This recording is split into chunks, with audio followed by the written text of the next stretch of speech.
Bonjour, bienvenue sur la chaîne Auprès de mon arbre, coaching transgénérationnel. Donc aujourd'hui, la question de comment se libérer des mémoires familiales. Quand on commence cette démarche-là, qui est de chercher à comprendre qu'est-ce qui, dans notre arbre généalogique, a pu retomber sur nous, a pu être quelque chose qui se retrouve dans notre histoire, on bute sur deux questions tout de suite. Comment retrouver les informations qui sont en relation avec nous, puisque souvent ces informations vont se retrouver 3 ou 4 générations avant, voire plus. Comment mettre à jour ces informations? Et la deuxième question, c'est une fois qu'on a les informations, comment est-ce qu'on peut se libérer? Libérer les blocages, libérer les émotions, les répétitions. Déjà, clac, j'envoie le lien vers la dernière vidéo. Pour répondre à cette question, comment retrouver les informations? En premier lieu, dans cette démarche, on va avoir, là j'ai un arbre tout nu que je vais habiller petit à petit, on va avoir la construction du génogramme, donc de l'arbre généalogique. Je l'ai représenté comme ça aussi. Donc on va avoir ce travail de recherche dans notre histoire familiale qui va être une première source d'information puisqu'on va retrouver des dates, des événements, des prénoms qui vont se répéter, des choses auxquelles il faudra être très attentif. Parce qu'en fait, l'inconscient, notre inconscient et l'inconscient de notre famille nous parlent à travers notre arbre. L'inconscient, pour s'adresser à nous, aime beaucoup utiliser des chiffres, des dates, des symboles, des sons pour nous mettre sur les pistes. Donc en fait, c'est un véritable travail d'investigation, d'enquête. C'est un travail tout à fait passionnant qui va se faire déjà par le génogramme et qui va nous permettre donc de pouvoir trouver déjà beaucoup d'informations, de pouvoir savoir à quel endroit on a besoin de chercher. Et parfois, cette recherche va être suffisante pour générer une prise de conscience. Une prise de conscience simplement qu'on est en répétition, en écho avec l'histoire d'un grand-père, d'une grand-mère, d'un oncle, etc.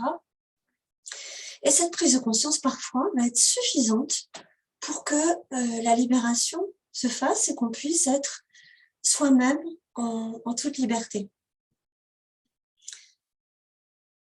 De la même façon, quand on entreprend ce travail, on va faire émerger, par le biais de l'inconscient toujours, vont nous apparaître des rêves, des souvenirs, qui vont être autant d'indications, d'informations qui nous arrivent pour nous aider à remonter la trame. Mais parfois, on sent qu'on bute sur un obstacle, que quelque chose est là, mais qu'on n'arrive pas à le trouver. C'est souvent ce qui se passe quand il va y avoir un secret de famille, par exemple.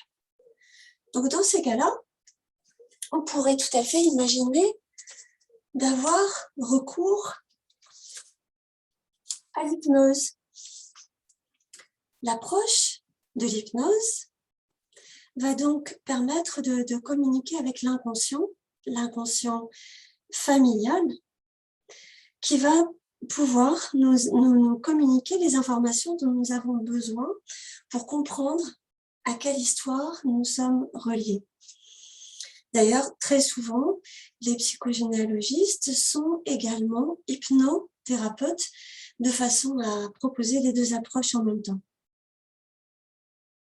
Voilà pour ce qui est de retrouver les éléments qui nous sont nécessaires pour sortir des schémas de répétition qui nous bloquent un petit peu et retrouver un espace où on va pouvoir être vraiment nous-mêmes sans blocage. Par rapport à la question, donc après, une fois qu'on a trouvé ces éléments, comment est-ce qu'on fait pour s'en libérer? Donc il y a une approche que j'aime beaucoup en psychogénéalogie qui est de passer par des actes symboliques. Donc, on va poser des actes symboliques qui sont choisis avec la personne, donc qu'on accompagne, qui peuvent être à l'infini. Je ne pourrais pas en faire une description parce qu'ils sont tout simplement adaptés à chaque personne, à chaque situation. C'est vraiment du cas par cas. Donc, on peut imaginer des tas de choses. Et ces actes symboliques vont permettre de s'adresser là aussi à l'inconscient, à notre propre inconscient, faire émerger les émotions et les libérer. Et donc, par rapport à ces actes symboliques, c'est vraiment une porte que j'aime beaucoup parce qu'on va utiliser l'humour, l'imagination, on va beaucoup utiliser la créativité. Et donc, ça va permettre vraiment de libérer, d'avoir une porte d'entrée pour libérer. Et puis, donc, on pourrait imaginer aussi, parce qu'il n'y a pas une seule façon de faire, c'est ce qui est très, très intéressant, on pourrait imaginer de passer par la PNL, la programmation neurolinguistique, ou la sophrologie, ou toute autre approche qui s'adresse à l'inconscient de la même façon. Et enfin, oui, je crois que j'ai rien oublié, il y a aussi une autre approche qui se fait en groupe et qui s'appelle le psychodrame ou les constellations familiales. Et à l'intérieur donc du groupe, les participants vont rejouer une scène, un scénario qui est proposé par l'un des participants et qui correspond à son expérience personnelle. Les autres ne sont pas au courant de ce qui s'est joué.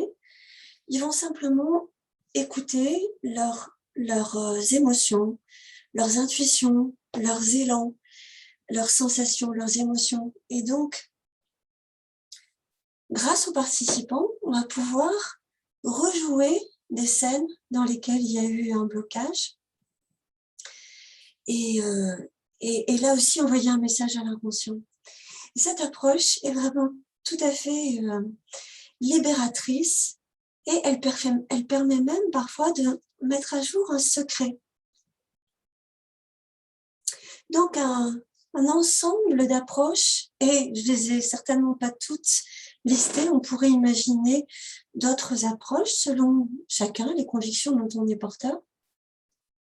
Personnellement, je vais me situer pour l'instant au niveau de l'analyse du génogramme, au niveau des actes symboliques, et petit à petit, je me dirige également vers les constellations familiales.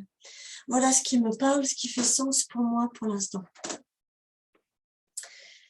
Et puis, je terminerai ce petit rendez-vous par un proverbe africain. Quand tu ne sais pas où tu vas, regarde d'où tu viens. Merci, à bientôt.